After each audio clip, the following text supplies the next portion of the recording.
Namo Shakyamuni Buddha. Namo Shakyamuni Buddha. Namo Shakyamuni Buddha. The Lotus Sutra, Chapter 8. Prophecy of Enlightenment for 500 Disciples. At that time, Purnamatrayaniputra, hearing from the Buddha this law, as it was expounded through wisdom and expedient means, and in accordance with what was appropriate, and also hearing the prophecy that the major disciples would attain Anuttara Samyak Sambodhi, hearing matters relating to causes and conditions of previous existences, and hearing how the Buddhas possess great freedom and transcendental powers, obtained what he had never had before, and his mind was purified and felt like dancing. Immediately he rose from his seat, advanced to a position in front of the Buddha, touched his head to the ground and bowed to the Buddha's feet. Then he withdrew to one side, gazed up in reverence at the face of the Honored One, his eyes never leaving it for an instant, and thought to himself, "The world Honored One is very extraordinary, very special, his actions rarely to be encountered. Adapting himself to the various natures of the people of this world, and employing expedient means and insight, he preaches the law for them, drawing living beings away from their greed and attachment to this or that. The Buddha's blessings are such that we cannot set them forth in words. Only the Buddha, the world-honored one, is capable of knowing the wish that we have had deep in our hearts from the start." At that time, the Buddha said to the monks, "Do you see this Purnamatrayaniputra? I have always commended him as being foremost among those who preach the law, and I have always praised his various blessings, his diligence in protecting, upholding, aiding, and proclaiming my law, this ability in teaching, benefiting, and delighting the four kinds of believers, the thoroughness with which he understands the correct law of the Buddha, the great degree to which he enriches those who carry out its Brahma practices. If one accepts the Thus Come One, there is no other who can so thoroughly exemplify the eloquence of its theories. You should not suppose that Purna is capable of protecting, upholding, aiding, and proclaiming my law only. In the presence of 90 million Buddhas of the past, too, he protected, upheld, aided, and proclaimed the correct law of the Buddhas. Among all those who at that time preached the law, he was likewise foremost. In addition, concerning the law of emptiness preached by the Buddhas, he has a clear and thorough understanding. He has gained the four unlimited kinds of knowledge, and is at all times capable of preaching the law in a lucid and pure manner, free of doubts and perplexities. He is fully endowed with the transcendental powers of a bodhisattva. Throughout his allotted lifespan, he constantly carries out Brahma practices, so that the other people living in the era of that particular Buddha all think, 'Here is a true voice-hearer.' And Purna, by employing this expedient means, has brought benefit to immeasurable hundreds and thousands of living beings, and has converted immeasurable asamkhayas of persons, causing them to turn toward Anuttara Samyak Sambodhi. In order to purify the Buddha lands, he constantly devotes himself to the Buddha's work, teaching and converting living beings. Monks, Purna was foremost among those who preached the law in the time of the 7 Buddhas. He is also foremost among those who preach the law in my presence now, and he will likewise be foremost among those who preach the law in the time of the future Buddhas, who appear in the present wise kalpa, in all cases protecting, upholding, aiding, and proclaiming the law of the Buddha. In the future, too, he will protect, uphold, aid, and proclaim the law of immeasurable boundless Buddhas, teaching, converting, and enriching immeasurable living beings, and causing them to turn toward Anuttara Samyak Sambodhi. In order to purify the Buddha lands, he will constantly apply himself with diligence, teaching and converting living beings. Little by little, he will become fully endowed with the way of the Bodhisattva, and when immeasurable asamkhaya kalpas have passed, Here in the land where he is dwelling, he will attain Anuttara Samyak Sambodhi. He will be called law-bright, thus come one, worthy of offerings, of right and universal knowledge, perfect clarity in conduct, well gone, understanding the world, unexcelled worthy, trainer of people, teacher of heavenly and human beings, Buddha, world-honored one. This Buddha will have 1,000,000,000-fold worlds equal in number to Ganges sands as his Buddha land. The ground will be made of the 7 treasures, and level as the palm of a hand, without hills or ridges, ravines or gullies. The land will be filled with terraces and towers made of the 7 treasures. And the heavenly palaces will be situated close by in the sky, so that human and heavenly beings can communicate and be within sight of each other. There will be no evil paths of existence there, nor will there be any women. All living beings will be born through transformation and will be without lewd desires. They will gain great transcendental powers, their bodies will emit a bright glow, and they will be able to fly at will. They will be firm in intent and thought, diligent and wise, and all alike will be adorned with a golden color and the 32 features. All the living beings in that land will regularly take 2 kinds of food, one being the food of Dharma joy, the other the food of meditation delight.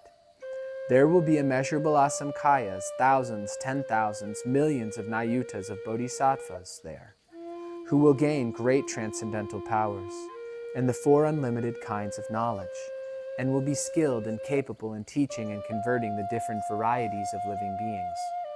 The number of voice hearers will be beyond the power of calculation to reckon or determine.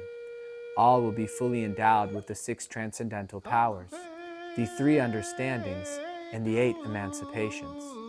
This Buddha land will thus possess measureless blessings of this kind that will adorn and complete it. The kalpa will be named treasure bright, and the land named good and pure.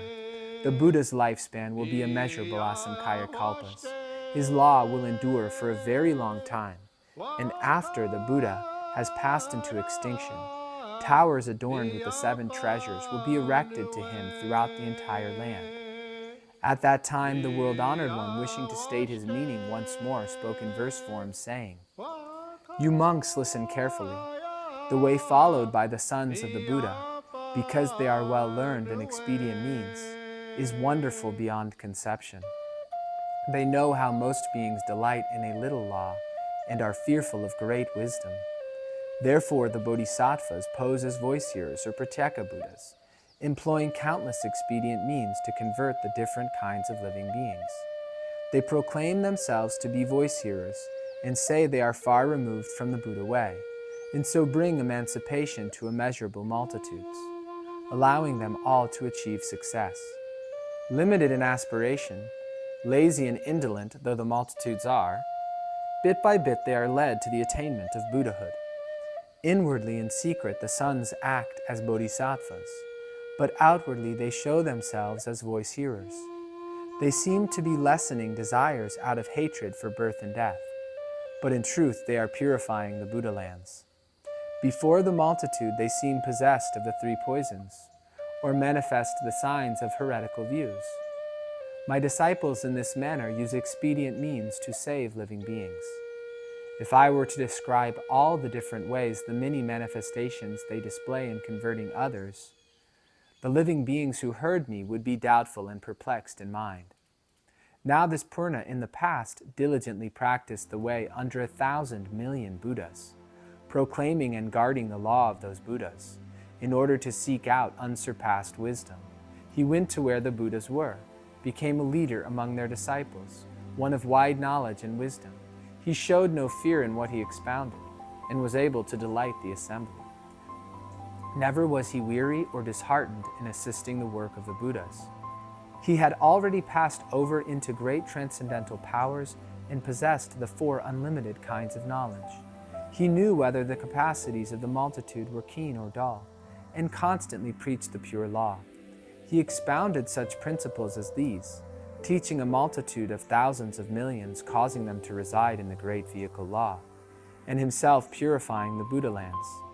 And in the future too he will offer alms to immeasurable countless Buddhas, protecting, aiding, and proclaiming their correct law, and himself purifying the Buddha lands, constantly employing various expedient means, preaching the law without fear, saving multitudes beyond calculation, causing them to realize comprehensive wisdom.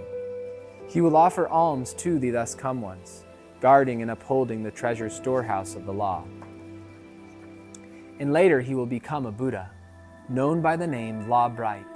His land will be called Good and Pure, and will be composed of the 7 treasures. The Kalpa will be named Treasure Bright. The multitude of bodhisattvas will be very numerous, numbering immeasurable millions, all having passed over into great transcendental powers. Endowed with dignity, virtue, strength, filling the entire land. Voice hearers too will be numberless, with the 3 understandings and 8 emancipations having attained the 4 unlimited kinds of knowledge. Such as these will be the monks of the order. The living beings of that land will all be divorced from lewd desires. They will be born in a pure manner by the process of transformation, with all the features adorning their bodies, with Dharma joy and meditation delight to feed upon. They will have no thought of other food. There will be no women there, and none of the evil paths of existence.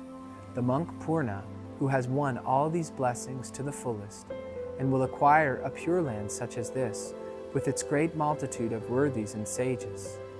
Of the countless matters pertaining to it, I have now spoken only in brief.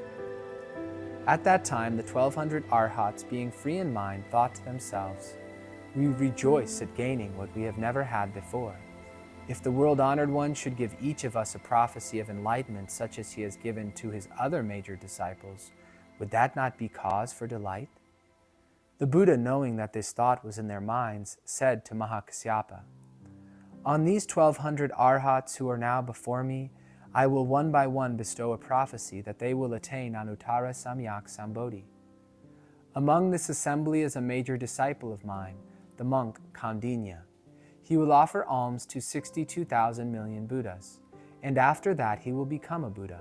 He will be designated Universal Brightness Thus Come One, worthy of offerings of right and universal knowledge, perfect clarity in conduct, well gone, understanding the world, unexcelled worthy, trainer of people, teacher of heavenly and human beings, Buddha, world-honored one. 500 Arhats including Uru, Vilva, Kashyapa, Gaya Kashyapa, Nadi Kashyapa, Kalodayin, Udayin, Aniruddha, Ravata, Kafina, Bakula, Chunda Svagata, and others will all attain Anuttara Samyak Sambodhi. All will have the same designation, being called Universal Brightness. The world-honored one, wishing to state his meaning once more, spoke in verse form, saying, "The monk Kandinya will see immeasurable Buddhas, and after Asamkhaya Kalpas have passed, will at last achieve impartial and correct enlightenment. Constantly he will emit a great bright light, will be endowed with transcendental powers, and his name will be known in all 10 quarters, respected by one and all. Constantly he will preach the unsurpassed way. Therefore he will be named Universal Brightness. His realm will be pure and clean, his bodhisattvas brave and spirited. All will ascend the wonderful towers, travel to the lands in 10 directions, in order to offer unsurpassed articles as gifts to the various Buddhas. After they have offered these alms, their minds will be filled with great joy, and they will speedily return to their native lands. Such will be their supernatural powers. The lifespan of this Buddha will be 60,000 kalpas. His correct law will endure twice that time, his counterfeit law twice that time again.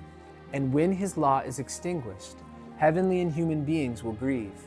The 500 monks will one by one become Buddhas, all with the same name, Universal Brightness. Each will bestow a prophecy on his successor, saying, 'After I have entered extinction, you so-and-so will become a Buddha. The world in which you carry out conversions will be like mine today. The adornment and purity of their lands, their various transcendental powers, their bodhisattvas and voice hearers, their correct law and counterfeit law, the number of kalpas in their lifespan, all will be as I have described above. Kashyapa, now you know the future of these 500 who are free in mind. The remainder of the multitude of voice hearers will also be like this. As for those not in this gathering, you must expound and preach to them.'" At that time, the 500 arhats in the presence of the Buddha, having received a prophecy of enlightenment, danced for joy. Immediately they rose from their seats, advancing to a position in front of the Buddha, touched their heads to the ground, and bowed to the Buddha's feet. They bewailed their error, reproving themselves and saying, "World-honored one, we always used to think ourselves we have already attained the ultimate extinction. But now we know that we were like persons of no wisdom. Why? Because although we were capable of attaining the wisdom of the thus come one, we were willing to content ourselves with petty wisdom. World-honored one, it was like the case of a man who went to the house of a close friend and having become drunk on wine, lay down to sleep. At that time the friend had to go out on official business. He took a priceless jewel, sewed it in the lining of the man's robe, and left it with him when he went out. The man was asleep, drunk, and knew nothing about it. When he got up, he set out on a journey to other countries. In order to provide himself with food and clothing, he had to search with all his energy and diligence, encountering very great hardships and making do with what little he could come by. Later, the close friend happened to meet him by chance. The friend said, "How absurd, old fellow! Why should you have to do all this for the sake of food and clothing? In the past, I wanted to make certain you would be able to live in ease and satisfy the 5 desires. And so, on such and such a day and month and year, I took a priceless jewel and sewed it in the lining of your robe. It must still be there now, but you did not know about it and fretted and wore yourself out trying to provide a living for yourself. What nonsense! Now, you must take the jewel and exchange it for goods. Then you can have whatever you wish at all times and never experience poverty or want." The Buddha is like this friend. When he was still a bodhisattva, he taught and converted us, inspiring in us the determination to seek comprehensive wisdom. But in time, we forgot all about that, became unaware, unknowing. Having attained the way of the arhat, we supposed we had gained extinction. Finding it difficult to provide for our livelihood, as it were, we made do with what little we could come by. However, we have not yet lost the desire for comprehensive wisdom. And now the world-honored one awakens us and makes us aware, speaking these words, "Monks, what you have acquired is not the ultimate extinction. For a long time I caused you to cultivate the good roots of Buddhahood, and as an expedient means I showed you the outward signs of nirvana. But you supposed that you had in truth attained nirvana. World-honored one, now we understand. In fact, we are bodhisattvas and have received a prophecy that we will attain Anuttara Samyak Sambodhi. For this reason, we are filled with great joy, having gained what we have never had before." At that time, Ashnata Kaundinya and the others, wishing to state their meaning once more, spoke in verse form, saying, "We have heard the sound of this prophecy, assuring us of unsurpassed ease and tranquility. We rejoice in gaining what we had never had before, and make obeisance to the Buddha of measureless wisdom. Now in the presence of the world-honored one, we bewail our faults and errors. Of the Buddha's immeasurable treasure, we have gained only a small portion of nirvana, and like ignorant and foolish persons have taken that to be sufficient. We are like a poor and impoverished man who went to the house of a close friend. The house was a very prosperous one, and he was served many trays of delicacies. The friend took a priceless jewel, sewed it in the lining of the poor man's robe, gave it without a word, and then went away. And the man, being asleep, knew nothing of it. After the man had gotten up, he journeyed here and there to other countries, seeking food and clothing to keep himself alive. Finding it very difficult to provide for his livelihood, he made do with what little he could get, and never hoped for anything finer. Unaware that in the lining of his robe he had a priceless jewel. Later, the close friend who had given him the jewel happened to meet the poor man. He made do with what little he could get, and never hoped for anything finer, unaware that in the lining of his robe he had a priceless jewel. Later, the close friend who had given him the jewel happened to meet the poor man, and after sharply rebuking him, showed him the jewel sewed in his robe. When the poor man saw the jewel, his heart was filled with great joy, for he was rich, possessed of wealth and goods, sufficient to satisfy the 5 desires. We are like that man. Through the long night, the world-honored one constantly in his pity teaches and converts us, causing us to plant the seeds of an unsurpassed aspiration. But because we are without wisdom, we are unaware of this, unknowing, having gained a small portion of Dharma, we are satisfied and seek nothing more. But now the Buddha awakens us, saying, this is not really extinction. When you have gained the Buddha's unsurpassed wisdom, then that will be true extinction. Now we have heard from the Buddha these prophecies and descriptions of adornment, and how each in turn will bestow a prophecy on his successor, and in body and mind we are filled with joy. May all merit and virtue from this activity adorn the Buddha's Pure Lands, repaying the 4 kinds of kindness above and aiding those suffering in the paths below. May all of those who see and hear of this bring forth the resolve for enlightenment, and when this retribution body is over, be reborn together in ultimate bliss.